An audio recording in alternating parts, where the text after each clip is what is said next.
नमस्कार, सलाम, सत श्री अकाल। This is Vivek Oberoi and you are watching expose India.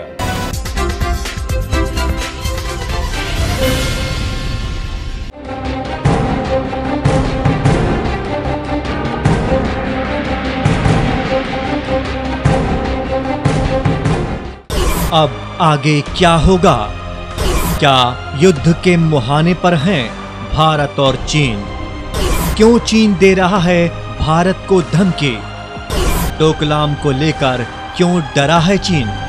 सीमा पर भारत और चीन की सेनाओं के बीच गुत्थम गुत्था लगातार जारी है। पहली बार लगातार भारत और चीन के बीच इतने लंबे समय तक तनाव देखने को मिल रहा है। चीन भारत पर दबाव बना रहा है कि वो डोकलाम से पीछे हटे, लेकिन भारत अपने सैनिक वहां से पीछे नहीं हटा रहा। सीमा पर युद्ध का अभ्यास भी चीन कर चुका है। ऐसे में सबके जहन में एक ही सवाल है कि आखिर चीन ऐसा कर क्यों रहा है? दरअसल सिक्किम तिब्बत भूटान तिराहे के नजदीक भारतीय सैनिकों ने सुरक्षा के मद्देनजर खुदाई शुरू कर दी है। ये इलाका एक हाइडल प्रोजेक्ट से महज 30 किलोमीटर की दूरी पर है।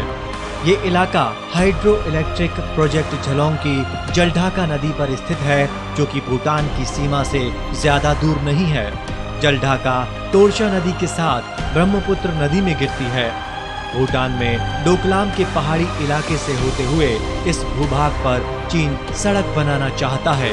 अगर वो इसमें कामयाब हो जाता है तो इससे भारत के लिए इस इलाके में संकट पैदा हो सकता है। इसके अलावा चीन अगर विवादित इलाके को कब्जाने में कामयाब होता है तो सिलीगुड़ी कॉरिडोर और खुद सिलीगुड़ी भी अति संवेदनशील हो जाएंगे।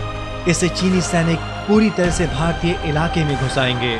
असम की तरफ जाने वाली सड़क भी इलाके की सक्रिय रेखा से गुजरती है। ये पश्चिम बंगाल को उत्तर पूर्व से जोड़ती है। इस पर आने वाला कोई भी खतरा बागडोगरा से गुवाहाटी तक के इलाके के सतही संपर्क को खत्म कर सकता है।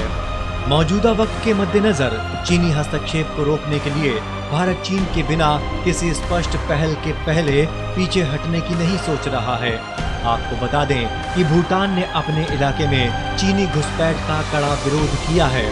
अगर इस इलाके को विवादित मान भी लिया जाए तो भी चीन के एक तरफा कदम ने भारत से हुए समझौतों का उल्लंघन किया है और भूटान के प्रभुत्व को प्रभावित किया है। चीन के इस कदम का मकसद भारत जानता है, लिहाजा ये साफ है कि सड़क परियोजना के जरिए और अपने सैनिकों को आज्ञा के बिना असामान्य प्रवेश कराकर वो भारत की मोर्चाबंदी और प्रतिक्रिया का टेस्ट लेना चाहता है। ग्राउंड पोजीशन पर पुनर्निर्माण करने का मकसद इलाके पर निर्णायक पकड़ बनाना था और भारत और चीन के अनिश्चित सीमाई इलाकों को अपने कब्जे में लेना था। इस मुद्दे पर दोनों देशों की तरफ से हो रही रस्साकशी और भारत के रुख और बयानों के चलते गंभीर कूटनीतिक संघर्ष देखने को मिल सकता है। बहरहाल चीन की तरफ से भले ही सख्त टिप्पणियों के बीच भी भारतीय सैनिकों को यहां से हटाने का काम आसान नहीं है। दोनों ही पक्ष इस मुद्दे को हाथ से नहीं जाने देना चाहते। Bureau report, expose India. परंपरा को आगे बढ़ाने का संकल्प है हमारा, क्योंकि आपकी उम्मीद पर टिका है परिवार हमारा। अमर भारती एक उम्मीद, जज्बा बुलंद हौसलों का, जज्बा भारत के निर्माण का।